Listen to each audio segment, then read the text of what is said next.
Aujourd'hui, vous allez apprendre avec un petit jeu.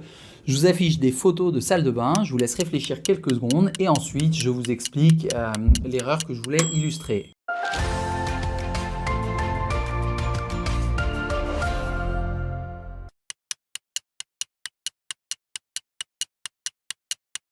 Waouh! Alors là, on a un design qui est incroyablement réussi, je trouve. Je me sens incapable de faire quelque chose d'aussi beau. En revanche, le miroir, il sert surtout à regarder derrière le mur. Parce qu'en fait, le miroir est trop haut. Une Française mesure en moyenne 1,62 m, 1,75 m pour un homme. Je vous mets un schéma pour voir ce qu'une personne verrait. Ici, les femmes ne se voient que dans le tiers bas du miroir. L'inverse est possible, à savoir un miroir qui est trop bas et monsieur doit se contorsionner pour voir ses cheveux et se coiffer. Alors, je vous donne une méthode de calcul qui fonctionne vraiment. Vous prenez la hauteur du miroir, vous la divisez en 4. Vous prenez la ligne des 3/4 en haut, vous la positionnez à 1,70 m et vous vous coiffez. Pour la hauteur du sèche-serviette, du lavabo, du mitigeur de douche, il y a aussi des règles à suivre.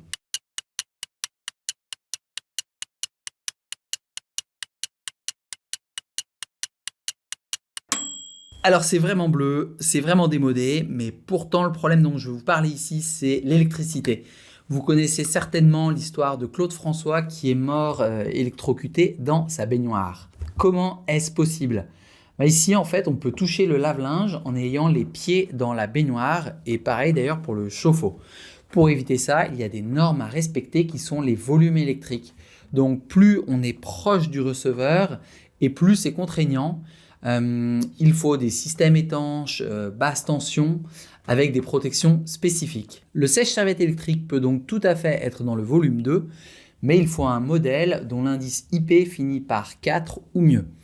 Malgré ça, on a encore des gens qui meurent électrocutés tous les ans dans leur baignoire à cause du téléphone portable en charge qui glisse dans l'eau. Alors mon conseil, mettez la prise à plus de 2 mètres de la baignoire.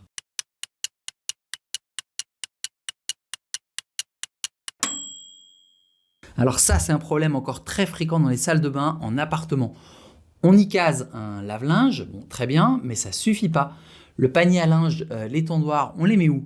Une fois ouvert, ça rend la pièce presque inutilisable si ça finit pas dans le salon.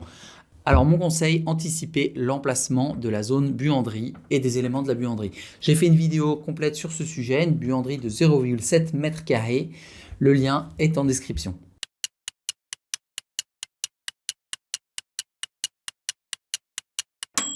Ok, un design travaillé, du bois, un motif végétal, c'est classique, ça fonctionne. Mais qu'est-ce qu'on trouve entre la douche et le lavabo? Là où on est en train de se laver, on trouve un WC. C'est l'emplacement d'un sèche-serviette ici. C'est encore une erreur très fréquente. Si on oublie d'approcher sa serviette avant d'aller dans la douche, on va tout mouiller quand on sort, c'est l'inondation. L'emplacement idéal, c'est donc celui qui est accessible depuis la douche ou la baignoire et depuis le lavabo. Alors si vraiment c'est impossible, il faut bien penser à mettre une patère à la sortie de la douche.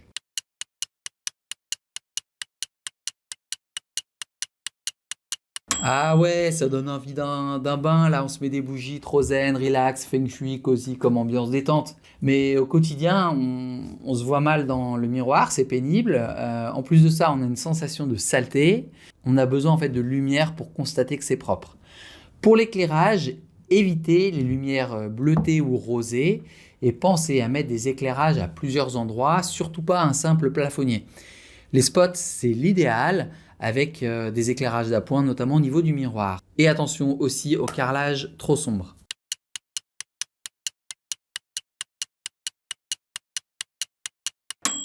Est-ce que le rouge et le vert vont ensemble? Bon, ils sont complémentaires. Vous pensez que le noir est salissant à cause du calcaire? Ça peut. En fait, ici, ce dont je voudrais vous parler, c'est la douchette à main. Il y a 2 erreurs que je vois très souvent là-dessus. La première erreur, c'est que le produit est de mauvaise qualité, donc rapidement, le flexible, il est abîmé.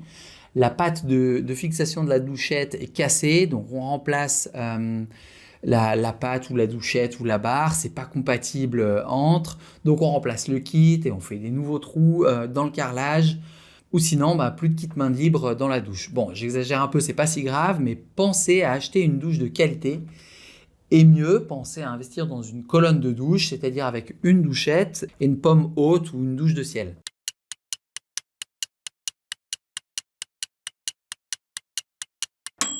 Alors ça, je vais être clair, c'est mon design préféré, j'adore. Le zélige verre d'eau en bâton rompu, le rappel du motif au sol, le mitigeur doré, la baignoire îlot et la douche presque invisible, euh, c'est super beau. Pourtant, je pense qu'au quotidien, la baignoire îlot est très pénible à nettoyer. D'ailleurs, c'est ce qu'avaient nos grands-mères et on n'a plus tellement ça. En fait, la zone entre le mur et la baignoire est peu accessible, donc difficile à nettoyer et il peut y avoir du moisi. Alors si c'est le cas chez vous, si vous avez une baignoire îlot, je veux bien votre avis parce que bon, j'ai pas vraiment testé personnellement. Dans la même catégorie, on peut penser à la vasque posée sur le plan de travail en bois, c'est très joli mais très compliqué à nettoyer. On a aussi la cabine de douche complète avec aussi une zone nettoyable entre la cabine et le mur. Ah ouais, bon, ok, non mais vous n'avez pas besoin de 10 secondes pour constater que le problème c'est le moisi, hein. Mais comment l'éviter? Est-ce qu'on va pchiter des produits chimiques en permanence? Est-ce qu'on va ne pas stocker le linge? Est-ce qu'on va faire sécher le linge ailleurs? Du carrelage grand format? On va éviter le rideau de douche? Eh bien en fait, non, pas forcément. Une bonne ventilation, ça suffit. Il faut pour ça qu'il y ait un jour sous la porte. Il faut régulièrement nettoyer la grille de la ventilation. Une ventilation naturelle peut parfois être suffisante. Et sinon, on peut avoir une VMC ou simplement un extracteur temporisé.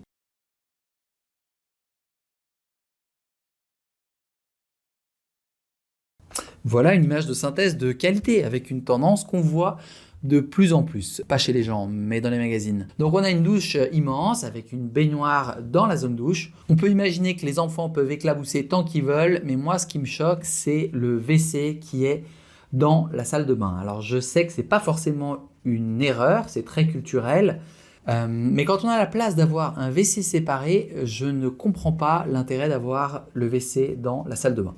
Le pire, c'est quand on a le sèche-serviette qui est collé au WC. Bah, on a l'impression que la serviette traîne dedans, c'est dégoûtant.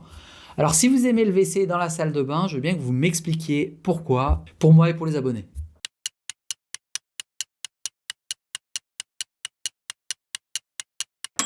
Vous pensez que le dessus du meuble ne sert à rien? Ça me saute aux yeux.